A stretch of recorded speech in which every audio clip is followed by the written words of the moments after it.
अभी भी महिलाओं को जो सुरक्षा मिलनी चाहिए वो नहीं मिल पा रही है। इससे मैं बिल्कुल इत्तेफाक रखती हूँ। आज हमको स्कर्ट पहनने में शर्म नहीं आती है, साड़ी पहनने में बड़ी शर्म आती है। मैं बेटा महिलाओं की बात कह रही हूँ। आज आपको धोती कुर्ता पहनने में बड़ी शर्म आती है। अभी उज्जैन में एक बिटिया का हादसा आया, वो भटकती रही, किसी ने दरवाजा नहीं खोला।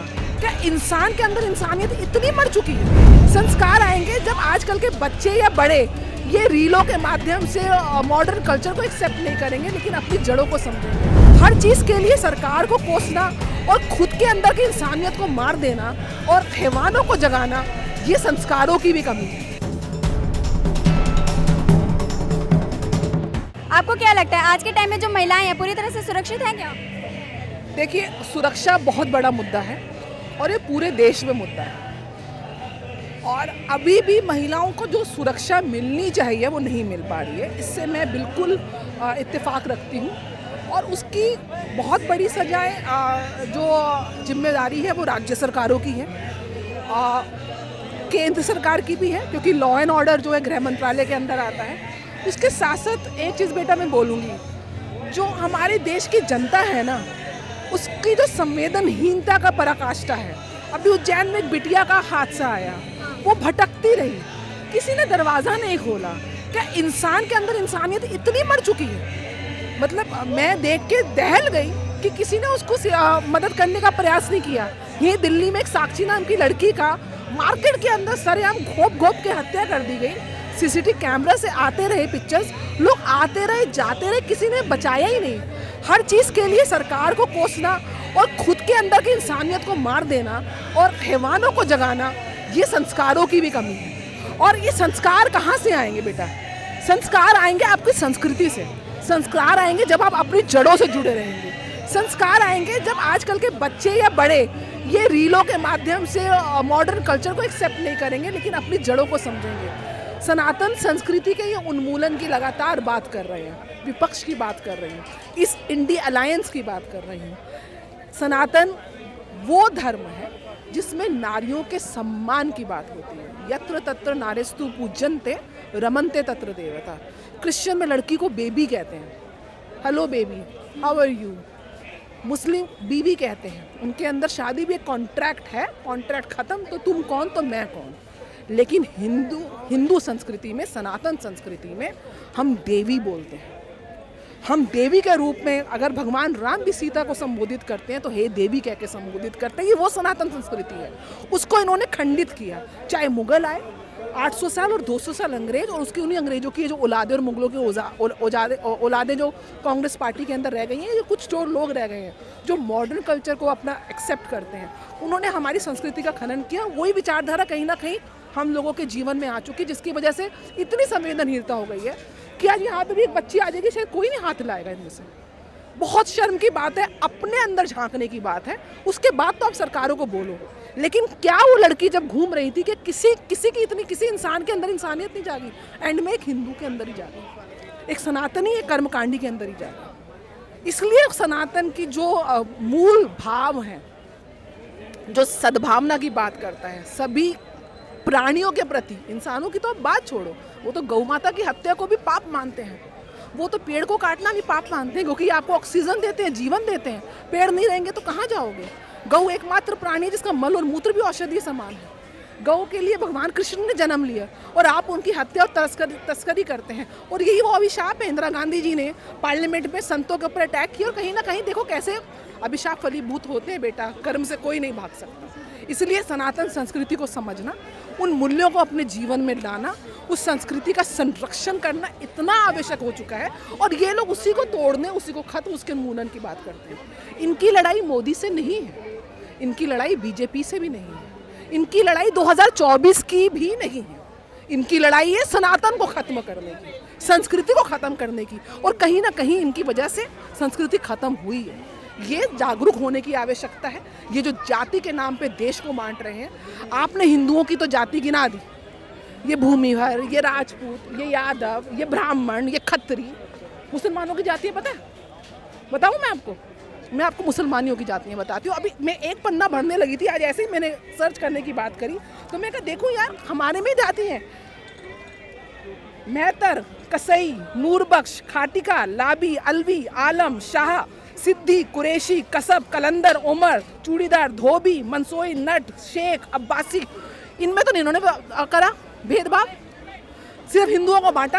अरे हिंदुओं जागो, आप लोग जागो हिंदुओं। ये आपको बांट के केवल और केवल देश को बांटना चाहते हैं, संस्कृति को बांटना चाहते हैं, आपका उन्मूलन करना चाहते हैं। क्योंकि बहुत कोशिश करी मुगलों ने, बहुत कोशिश करी अंग्रेज़ों ने, वो हमको नहीं बांट पाए, तभी आज हम आज़ाद सांस में जी रहे हैं। आज अगर पहली आज़ादी का जो क्रांतिकारी थे मंगल पांडे ब्राह्मण थे, क्योंकि ब्राह्मणों में गौ मांस जो है, गौ की पूजा होती है, गौ मांस कैसे ले सकते थे? तो अंग्रेजों ने कहा इनका धर्म भ्रष्ट करो, गौ मांस से बनी हुई गोली इनको मुंह में डालो।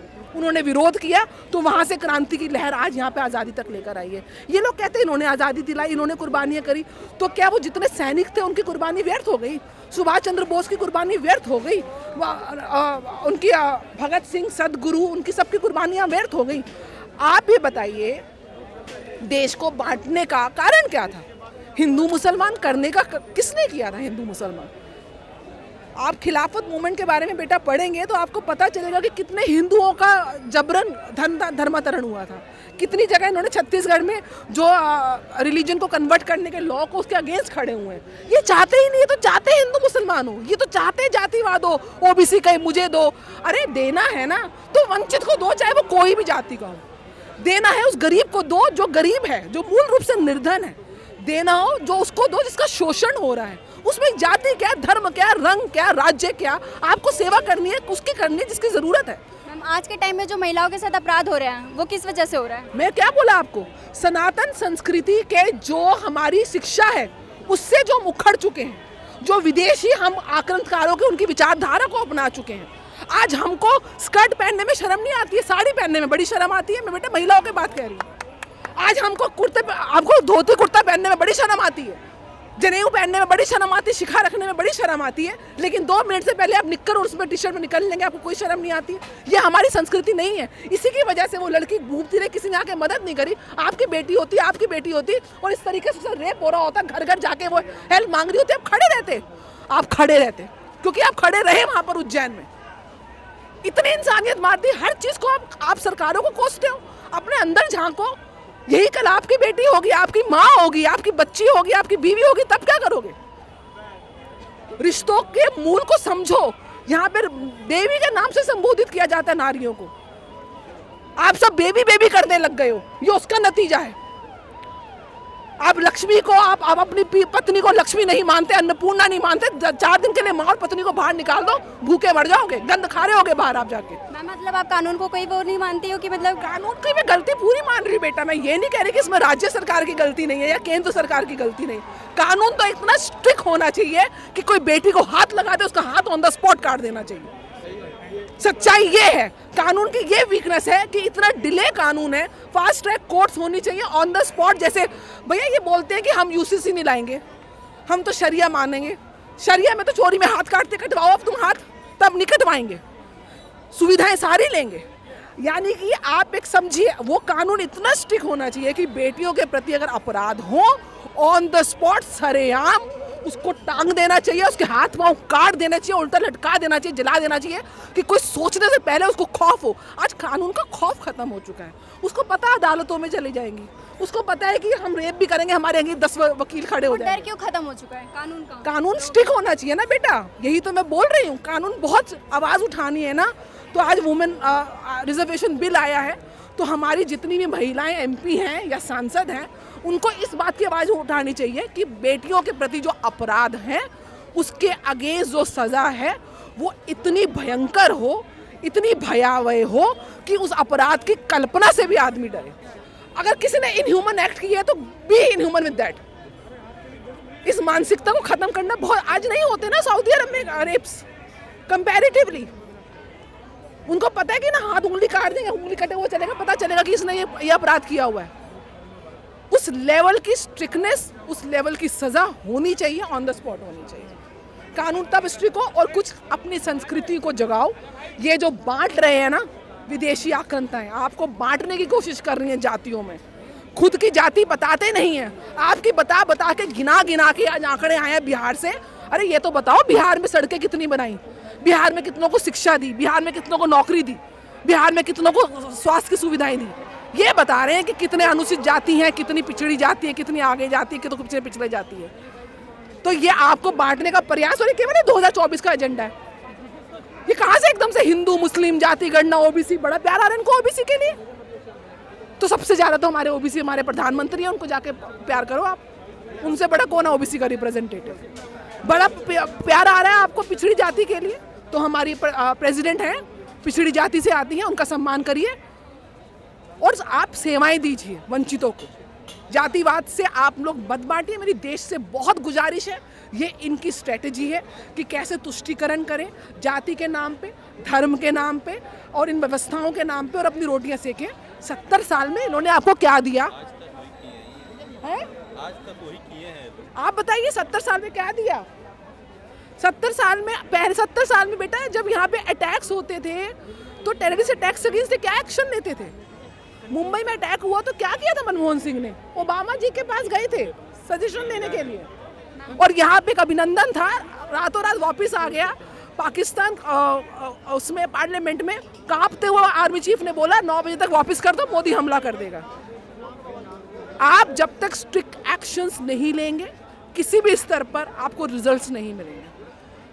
तो ये भारत के गौरवपूर्ण पल है, बहुत अच्छे हाथों में है देश, लेकिन उन अच्छे हाथों में देश की जनता, देखिए असली जो राजा है देश की जनता है।